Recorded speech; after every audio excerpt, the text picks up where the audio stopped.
যুদ্ধবিরতি শর্ত অনুযায়ী শনিবার দ্বিতীয় ধাপে 4 ইসরায়েলি নারী সেনাকে মুক্তি দিয়েছে হামাস। দিনটিকে ইসরায়েলের মানুষের জন্য খুবই আনন্দের বলে উল্লেখ করেছেন দেশটির প্রধানমন্ত্রী বেঞ্জামিন নেতানিয়াহু। অন্যদিকে বিভিন্ন মেয়াদে সাজাপ্রাপ্ত 200 প্যালেস্টিনিয়ান বন্দীকে মুক্তি দিয়েছে ইসরায়েল। তাদের মধ্যে আছেন ফাতাহ সদস্য মোহাম্মদ আলতুস, যিনি প্রায় 4 দশক বেথলেহেমের কারাগারে আটক ছিলেন।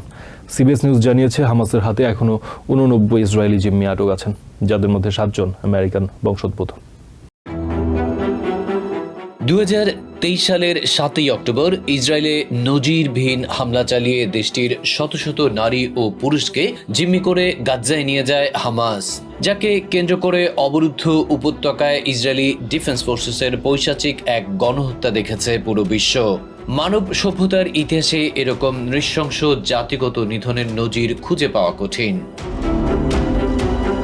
প্রায় 15 মাস ধরে চলা এক অসম শক্তির যুদ্ধে অবশেষে ধ্বংসস্তূপের মাঝ থেকেই কিছুটা হলেও আলোর দেখা পাওয়া যাচ্ছে।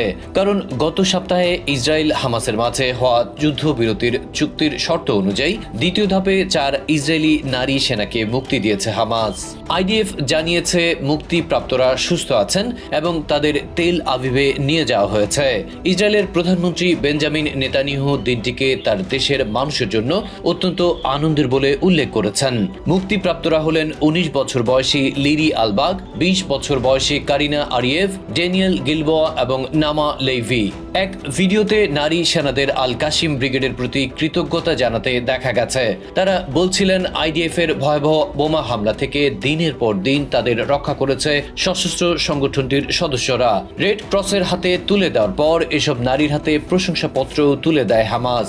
শারীরিকভাবে সুস্থ আছেন তারা, তার প্রমাণ হিসাবে জনসমক্ষেও হাজির করা হয়। অন্যদিকে বিভিন্ন মেয়াদের সাজাপ্রাপ্ত 200 প্যালেস্টিনিয়ান বন্দীকে মুক্তি দিয়েছে ইসরায়েল, যাদের মাঝে 70 জন গাজ্জা কিংবা ওয়েস্ট ব্যাংকে ফিরে যেতে পারবেন না, কারণ তাদেরকে নিরাপত্তার জন্য হুমকি হিসাবে উল্লেখ করেছে তেল আভিভ। এদের মাঝে প্রায় 4 দশক বেথলেহেমের কারাগারে আটক থাকা ফাতাহ সদস্য মোহাম্মদ আলতুসও রয়েছেন। তাকে মিশরে নিয়ে যাওয়া হচ্ছে বলে জানিয়েছে তার ছেলে।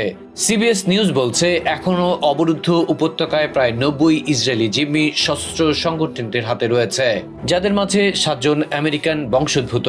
আগামী সপ্তাহে তাদের মধ্য থেকে কেউ মুক্তি পেতে পারেন বলে ধারণা করা হচ্ছে।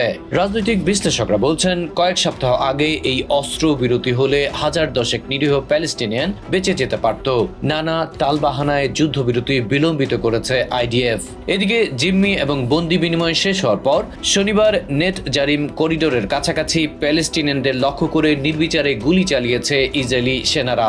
তাতে বেশ কয়েকজন গুরুতর জখম হয়েছে বলে খবর পাওয়া গেছে। এই ধরনের উস্কানিমূলক হামলা চালানো হবে না প্রতিশ্রুতি দিয়েই যুদ্ধবিরতির চুক্তিতে সম্মত হয়েছিল নেতানিয়াহু প্রশাসন।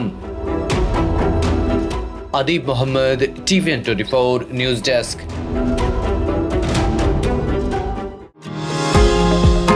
নিউ ইয়র্ক থেকে সম্প্রচারিত TVN24 টেলিভিশন বিশ্বজুড়ে বাঙালির কণ্ঠস্বর।